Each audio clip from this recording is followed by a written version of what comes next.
तो स्वागत है दोस्तों आपका एक बार फिर से एडवर्ड्स मेगाबाइट्स में। तो आज हमारा टॉपिक है increment each vowel by one. ठीक है, तो एक स्ट्रिंग का क्वेश्चन पूछा जाता है आपके एग्जाम में, आईएससी क्लास 12th में या फिर आईसीएससी क्लास 10th में। क्या क्वेश्चन है? Increment each vowel by one.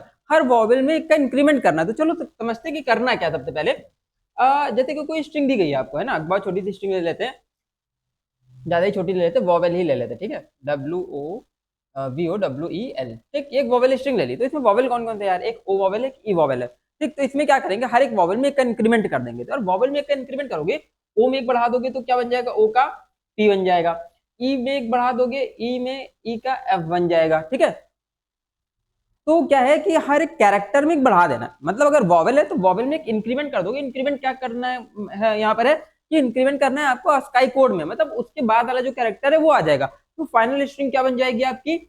Final string भैया बन जाएगी VPWFL। ये बन जाएगी फाइनल स्ट्रिंग। ठीक, एक और एग्जांपल देख लेते हैं। जैसे लिखा है डायलॉग, DIALOGUE, डायलॉग। ठीक है, डायलॉग में क्या है, हर एक वॉवेल में एक इंक्रीमेंट कर दोगे तो भैया क्या है? डी डी डी का डी आ जाएगा।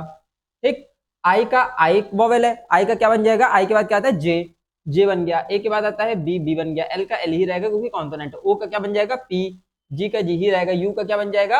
वी। ठीक, ई का बन जाएगा एफ। तो ये एक फाइनल स्ट्रिंग आपकी आ जाएगी, यानी कि हर एक वॉवेल में एक का इंक्रीमेंट आपको कर देना है। ठीक, किसमें इंक्रीमेंट होगा यार? आस्काई कोड में इंक्रीमेंट होगा। तो पहले दो चीज समझते हैं। तो आपको लूप चलाना आता है, लूप चला के कैरेक्टर एक्सट्रैक्ट कराना आता है। ठीक है, और वॉवेल भी चेक कराना आता है। मैं इससे पहले क्वेश्चन बता चुका हूं आपको, आप प्रीवियस लेक्चर एक बार स्क्रॉल कर लेना। क्या है, क्या क्वेश्चन में बता चुका हूं? Count the number of vowels and consonant in a string. ठीक है, स्ट्रिंग में वॉवेल्स और कॉन्सोनेंट कैसे काउंट करते हैं उसको आपको देखना है। ठीक है, तो एक कैरेक्टर एक्सट्रैक्ट कर लेंगे। कैरेक्टर एक्सट्रैक्ट करने के बाद उसको वॉवेल चेक करा लेंगे। अगर वॉवेल है तो हम सबसे पहले ये सीखते हैं कि इंक्रीमेंट कैसे कराते हैं, है ना। कैरेक्टर में इंक्रीमेंट कैसे कराते हैं आप समझो।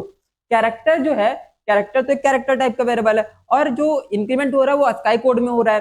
ठीक, अस्काई कोड एक न्यूमेरिक वैल्यू है, तो इंटीजर और कैरेक्टर की यहाँ पे टाइप कास्टिंग आपकी काम आने वाली। तो दो चीज आपको बहुत इंपॉर्टेंट बताने वाला हूँ। ठीक, वो आपके आउटपुट प्रोग्राम्स में भी काम आएगी, और जितने भी आपके प्रोग्राम स्ट्रिंग के हैं, स्ट्रिंग में जहां पे अस्काई कोड को आपको प्रोसेस करना है तो वहां पर ये चीज काम आने वाली है। ठीक है, तो चलो देखते हैं। तो सपोज सबसे पहले हमने क्या किया, स्ट्रिंग की लेंथ निकाल ली। ठीक है, int L is equal to S dot length.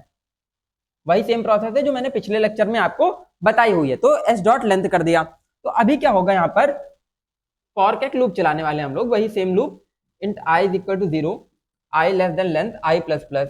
ठीक है, इसको चला के हम लोग क्या करेंगे कि कैरेक्टर एक्सट्रैक्ट करते रहेंगे। ठीक, क्या एक्सट्रैक्ट कर लेंगे भैया? एक एक कैरेक्टर एक्सट्रैक्ट कर लेंगे। तो एक एक कैरेक्टर यहां से एक्सट्रैक्ट कर लिए। ठीक, इतना क्लियर हुआ। तो अभी एक एक कैरेक्टर जब यहां से एक्सट्रैक्ट किया, उस कैरेक्टर को क्या चेक करा लेंगे? वॉवेल चेक करा लेंगे। तो वॉवेल चेक कराने की क्या प्रोसेस होती है? If C H is equal to A और C H is equal to E. ठीक है, और C H is equal to I, और C H is equal to O, और C H is equal to U. सारे vowel हमने check करा लिए। अब मैंने सिर्फ यहाँ पर अपर केस के ही वॉवेल चेक कराए हैं। क्यों? क्योंकि मैंने स्ट्रिंग को इनपुट कराने के बाद उसको अपर केस में कन्वर्ट कर लिया है। ठीक, इसीलिए मैंने सिर्फ यहाँ पर अपर केस के वॉवेल चेक कराए हैं। अगर आप कन्वर्ट नहीं करते हो किसी पर्टिकुलर केस में तो आपको दोनों ही कंडीशन यहाँ पर चेक करानी पड़ेगी, लोअर केस की भी और अपर केस की भी। आगे देखते हैं। तो अब यहाँ पर हमारे पास सी एच है। तो सी एच किस टाइप का वेरिएबल है? आप देखोगे कैरेक्टर वेरिएबल है। ठीक है, क्या वेरिएबल है? कैरेक्टर। थोड़ा सा इसका एग्जीक्यूशन भी आपको बता देता हूँ एक बार फिर से। तो आई है, सी एच है। ठीक, इनको देखते हैं। आई की वैल्यू 0, 0 पे कैरेक्टर क्या मिला? डी। ठीक, आई की वैल्यू 0 है, 0 के इंडेक्सिंग का कैरेक्टर क्या एक्सट्रैक्ट कर लेगा? कैरेट फंक्शन से डी। तो डी आ गया। तो डी क्या वॉवेल है? डी वॉवेल तो है ही नहीं, ना ए है, ना ई, ना आई, ना ओ, ना यू, कोई भी वॉवेल नहीं है डी। फिर उसके बाद आई की वैल्यू 1 होगी। 1 पे क्या मिला? आई। क्या मिला? आई मिला। तो सी एच में आ गया आई। ठीक, तो क्या सी एच आई के बराबर है? तो सी एच भैया आई के बराबर है, कंडीशन ट्रू है।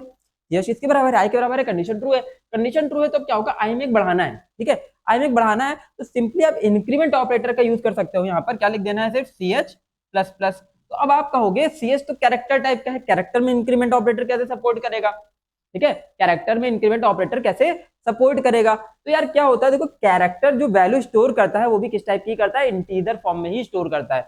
वो दिखता हमारी इंटरप्रिटेशन के लिए है कैर टाइप में। ठीक, लेकिन जो इंटरनली रिप्रेजेंटेशन है कैरेक्टर टाइप में, जो एक सिंगल कैरेक्टर स्टोर होता है जावा के अंदर, वो भी न्यूमेरिक फॉर्म में ही होता है। न्यूमेरिक फॉर्म को कैरेक्टर में कन्वर्ट करने के बाद ही होता है। तो बेसिकली जो बेस है इसका, ठीक है, जो इसमें न्यूमेरिक वैल्यू आ रही है, जो इसके अंदर कैरेक्टर आ रहा है, उसका जो बेस है वो क्या है, वो ASCII कोड के फॉर्म में ही वैल्यू इसके अंदर स्टोर है। तो जब भी आप कैरेक्टर में एक इंक्रीमेंट करोगे तो वो क्या करेगा, ऑटोमेटिकली इंटरनली रिप्रेजेंटेशन से क्या कर देगा, उसको ASCII कोड में बढ़ा देगा।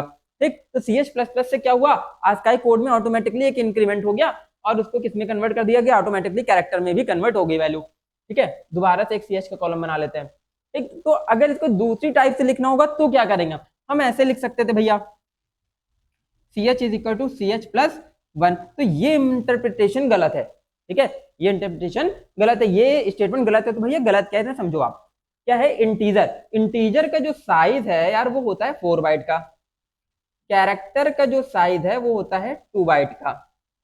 ठीक, इंटीजर का साइज 4 बाइट, कैरेक्टर का साइज 2 बाइट। ठीक, ये है साइज। तो आपने पढ़ा होगा टाइप कास्टिंग। टाइप कास्टिंग दो टाइप की होती है, इम्प्लिसिट टाइप कास्टिंग और एक्सप्लिसिट टाइप कास्टिंग। तो इम्प्लिसिट और एक्सप्लिसिट टाइप कास्टिंग क्या कहती है कि जो रिजल्टेंट डेटा टाइप है या तो वो बड़ा होना चाहिए, ठीक, या तो सेम होना चाहिए। ठीक है, मतलब इन दोनों वैल्यूज को हम ऐड कर रहे हैं, CH और 1 को ऐड कर रहे हैं, और जो आंसर है वो कहाँ स्टोर हो रहा है, CH में। तो समझो यहाँ पर CH का जो साइज है वो 2 बाइट है, यहाँ पर CH का साइज 2 बाइट, और यहाँ पर ये जो 1 है वो 1 किस टाइप की वैल्यू है, इंटीजर वैल्यू है। तो 1 का साइज कितना हो गया, 4 बाइट हो गया। 1 किस टाइप की वैल्यू, इंटीजर वैल्यू, उसका साइज क्या हो गया, 4 बाइट। तो 4 बाइट और 2 बाइट को जब ऐड करोगे तो रिजल्टेंट डेटा टाइप जो है, रिजल्टेंट डेटा टाइप कितना होना चाहिए, 4 बाइट का ही होना चाहिए। ठीक, तो यहाँ पर कौन सी टाइप कास्टिंग अप्लाई होगी, एक्सप्लिसिट टाइप कास्टिंग अप्लाई होगी, यानी कि रिजल्ट को हमको स्टोर कराना है 2 बाइट में ही, तो हम लोग इसको एक्सप्लिसिटली कन्वर्ट करेंगे 2 बाइट में। मतलब CH किस टाइप का वेरिएबल है, कैरेक्टर टाइप का वेरिएबल है। तो क्या होगा इसका सही इंटरप्रिटेशन, ठीक है, यहाँ पे क्या लिख देंगे, CH is equal to bracket के अंदर कैर, फिर लिखेंगे CH+1। ठीक, ये सही इंटरप्रिटेशन है, ये सही स्टेटमेंट है। तो CH में 1 ऐड किया तो CH की वैल्यू इनिशियली कितनी थी, यहाँ I का जो भी ASCII कोड होगा क्या होगा देख लेते हैं, 65, 66, 67, 68, 69, 70, ABCDEFGHI, 70, 71, 72, 73। ठीक है, कितना होगा, 73 होगा। ठीक है, 73 + 1 कितना बना, 74 बना। तो 74 यहाँ पर इंटीजर वैल्यू बन गई, कैरेक्टर में जब 1 ऐड किया, इंटीजर वैल्यू ऐड करी, तो फाइनल आंसर भी क्या आ गया, इंटीजर आ गया 74। उसको हम कैरेक्टर में कन्वर्ट करके जब CH में स्टोर करेंगे तो उसको कैरेक्टर में कन्वर्ट करके ही CH में स्टोर करना पड़ेगा। डायरेक्टली इंटीजर को CH में अगर स्टोर आप कराओगे तो क्या होगा, एरर आएगी, टाइप कास्टिंग की एरर आएगी, कि 4 बाइट की वैल्यू 2 बाइट में स्टोर नहीं हो सकती, इसलिए हमको इसको एक्सप्लिसिटली कन्वर्ट करना पड़ेगा। इसीलिए यहाँ पर क्या लगेगी, एक्सप्लिसिट टाइप कास्टिंग लगेगी, यानी कि जो 74 आई है उसको कैरेक्टर में कन्वर्ट करके तब CH में स्टोर करना पड़ेगा। तो अगर आपको CH+1 लिखना है तो आपको ये स्टेटमेंट लिखना पड़ेगा, it is the correct statement. नहीं तो अगर आप ये लिखते हो, ठीक है, अगर आप ये लिखते हो तो प्लस प्लस जो इंक्रीमेंट ऑपरेटर होता है वो ऑटोमेटिकली टाइप कास्ट कर देता है इंटीजर को कैरेक्टर में, आपको एक्सप्लिसिटली करने की जरूरत नहीं होती है। ठीक है, तो ये बात आपको आई होप समझ आई होगी कि टाइप कास्टिंग करनी है तो अगर हम ये स्टेटमेंट लिख रहे हैं तो ब्रैकेट में कैर लगा के कन्वर्ट करना पड़ेगा, अगर ये लिख रहे हो तो ये ऑटोमेटिकली कन्वर्ट आपको करके दे देता है। ठीक है, ये बात हो गई। तो अभी हमको सिर्फ क्या करना है, वोवेल में एक इंक्रीमेंट कराना, तो इंक्रीमेंट कराने के लिए सिंपल सा स्टेटमेंट ये लिख देंगे, क्या लिख देंगे, CH++। ठीक, ये ऑटोमेटिकली क्या करेगा, जो वोवेल का ASCII कोड होगा उसमें एक इंक्रीमेंट कर देगा, एक इंक्रीमेंट करने के बाद जो फाइनल कैरेक्टर आएगा उसको CH में अपडेट कर देगा आके। तो D का तो D ही रहेगा, ठीक, I का क्या बन जाएगा, J बन जाएगा। ठीक, इसके बाद 2 का कैरेक्टर क्या निकला, 2 का कैरेक्टर निकला यहाँ पर ए भी वोवेल है तो उसका क्या बन गया, B बन गया, इंक्रीमेंट हो गए। तो इस तरीके से जो वोवेल है उसमें एक इंक्रीमेंट होता जाएगा। ठीक है, इंक्रीमेंट होता जाएगा और जो कॉन्सोनेंट है वो एज इट इज रहेंगे। ठीक, अब क्या होगा, जो फाइनल कैरेक्टर बन के आ रहे हैं, जो फाइनल कैरेक्टर्स यहाँ पर आ रहे हैं उसको हम एक वेरिएबल में ऐड करा लेंगे जिसको हम ले लेते हैं R। तो R is equal to R plus क्या कर देंगे, CH कर देंगे। इस तरीके से क्या होगा, जो रिजल्टेंट कैरेक्टर आएगा वो यहाँ पर क्या होता जाएगा, ऐड होता जाएगा। ठीक, तो पहले D ऐड हुआ, फिर J ऐड हुआ, फिर B ऐड हुआ, इस तरीके से सारे कैरेक्टर्स के अंदर ऐड हो जाएंगे।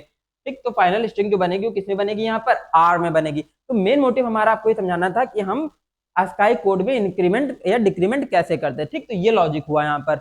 ASCII कोड आपको याद होने चाहिए, वो आपको बार बार बताने की आवश्यकता या जरूरत नहीं पड़नी चाहिए, एक बार मैंने पहले भी बताए हुए हैं। तो ASCII कोड आपको याद कर लेना। ठीक है, ASCII कोड आप याद करके रख लो। क्या होते हैं फिर से मैं एक बार बता देता हूँ, कैपिटल A to Z क्या होता है 65 to 90, और स्मॉल A to Z क्या होता है 97 to 122 होता है।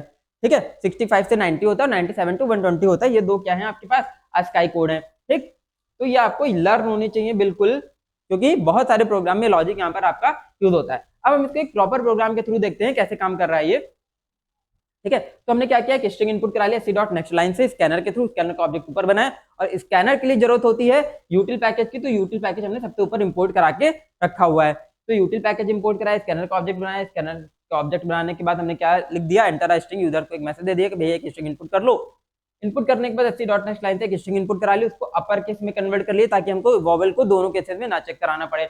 उसके बाद हमने उसकी लेंथ निकाल ली, क्या निकाल ली, लेंथ निकाल ली। लेंथ निकालने के बाद यहाँ पर आर आ गया, एक खाली स्ट्रिंग ले ली जिसमें हमारी रिजल्टेंट स्ट्रिंग स्टोर होने वाली है। फिर हमने क्या किया, जो लेंथ निकाली थी 0 से लेंथ तक लूप चला दिया और कैरेक्टर एक्सट्रैक्ट करते गए। ठीक, क्या एक्सट्रैक्ट करते गए आप देख लो, फिर से एग्जीक्यूशन में प्रॉपर्ली बताता हूँ। स्ट्रिंग सपोज ले ली डायलॉग,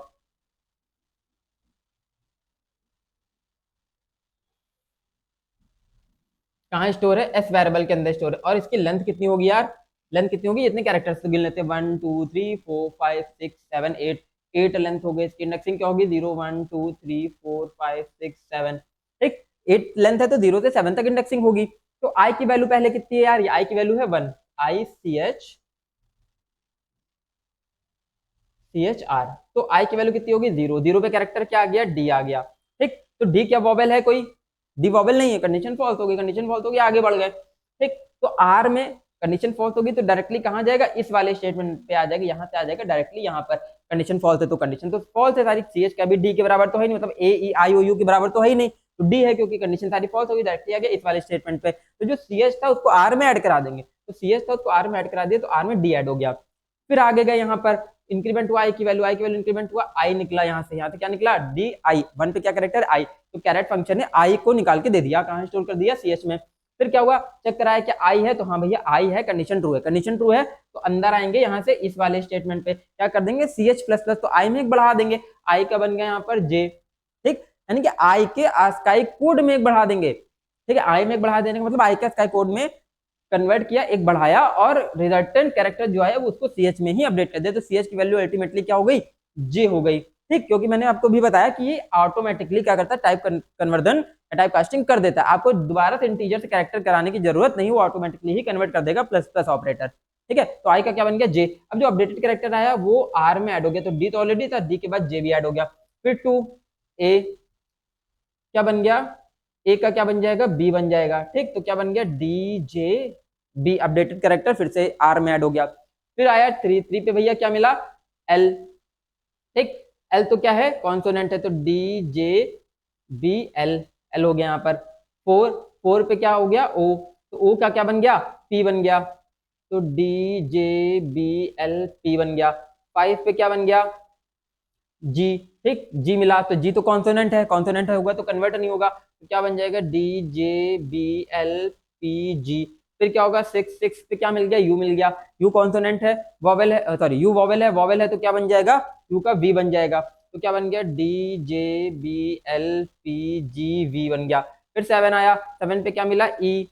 ई क्या है, वोवेल है, वोवेल है तो ई का क्या बन जाएगा, एफ बन जाएगा इंक्रीमेंट होके, तो अपडेटेड कैरेक्टर एफ आया, एफ ऐड हो गया, तो डी जे, ठीक है क्या ऐड हो रहा है, D J B L P G V और एफ। तो ये फाइनल स्ट्रिंग आपकी बन गई। अब लूप खत्म हो जाएगा क्योंकि आई की वैल्यू 8 हो जाएगी, 8 पे कंडीशन फॉल्स हो जाएगी, 8 लेस देन 8 होता नहीं है। ठीक है, 8 लेस देन 8 होता नहीं, कंडीशन फॉल्स होगी, बाहर आ गए, बाहर आ गए।